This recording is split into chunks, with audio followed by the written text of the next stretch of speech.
আমরা দেখছি বলতে আমরা এখন বর্তমানে আমরা যে জায়গায় দাঁড়ানো এই জায়গায় আমরা ছিলাম।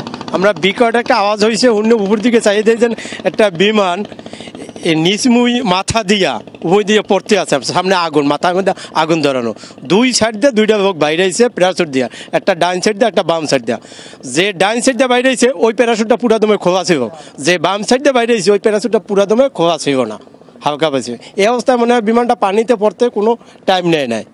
তার আপনার 5-7 মিনিট পরে আমার এখানে 11 নম্বরের গার্ডের নৌকা ছিল, আমরা সবাই ছিল ওই নৌকাগুলো নাকি আছে। হে অবস্থায় ওরা প্রায় যারা প্যারাশুট দিয়ে পানির মধ্যে পড়ছে ওরা 20-30 হাত সামনে ভাইসে গেছে, আস্তে আস্তে যে পড়ছে যে সামনে আরও 20-30 হাতে গেছে।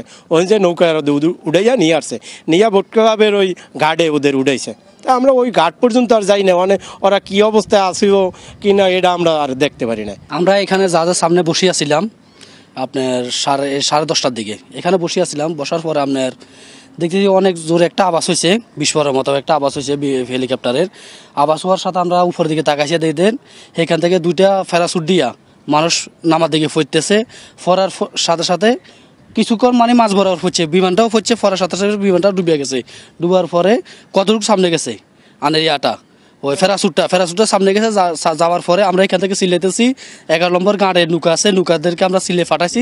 ফাটাবের সাথে সাথে তো এরা অনেক দূর দিয়ে গেছে গা, উপর দিয়ে গেছে গা, জোয়ারের সাথে সাথে উপর দিয়ে গেছে গা। যাওয়ার সাথে সাথে তারপরে দুজন মানুষের উদ্ধার করছে। উদ্ধার করি 11 নম্বর বোট ক্লাবের এখানে আপনার তাদেরকে উঠানো হয়েছে। আমরা আর এর পরে আর দেখি নাই। বিমানটা যখন বিধ্বস্ত হয় আমরা এখানে বসে আসছিলাম আর কি। তো দেখতেছি যে বিকট শব্দ একটা আওয়াজ হইলো, আওয়াজের সাথে সাথে আমরা উপর দিকে তাকাইলাম, যেন বিমানটা পুরো আগুন ধরে গেছে আর কি। আগুন ধরার সাথে সাথে প্যারাশুট দুইটা দিয়া দুজন লোক নামিয়ে গেল, আস্তে আস্তে নামলো। আর বিমানটা মানে 2-4 সেকেন্ডের মধ্যেই ডাইরেক্ট পানিতে ডুবে গেল আর কি।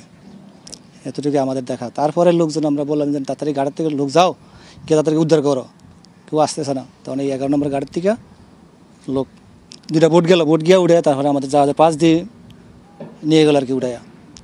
এখন কি উদ্ধার অভিযান আসলে দেখতেছেন কিনা, কোনো উদ্ধার অভিযান চলতেছে কিনা? এখন তো উদ্ধার অভিযান দেখতেছে যে আপনার এই চলতেছে, মানে অনেক নৌবাহিনীর জাহাজ, কোস্টগার্ডের জাহাজ সবাই তো আসছে এখানে। আল্লাহ কী তো করে আমরা দেখতে পারতেছি না।